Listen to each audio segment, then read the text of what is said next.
প্রধান নির্বাচন commissioner CEC M Nasir Uddin জানিয়েছেন, বিগত ৩ নির্বাচন বৈধ বলা বিদেশি পর্যবেক্ষকদের আসন্ন সংসদ নির্বাচন পর্যবেক্ষণের সুযোগ দেওয়া হবে না।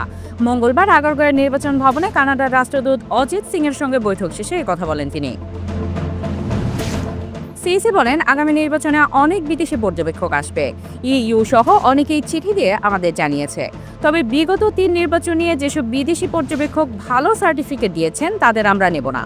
তিনি বলেন, নির্বাচনের জন্য প্রস্তুতি জানতে চেয়েছে কানাডার রাষ্ট্রদূত। আমরা প্রস্তুতি জানিয়েছি। ভোটারদের মধ্যে সচেতনতা বাড়াতে আমরা যে কাজ শুরু করব এসব বিষয়ে জানানো হয়েছে। বিভিন্ন ধরনের প্রশিক্ষণের বিষয়ে জানানো হয়েছে। নাসির উদ্দিন বলেন, তারা চান আমরা যাতে অবাধ, সুষ্ঠু ও গ্রহণযোগ্য নির্বাচন আয়োজন করি।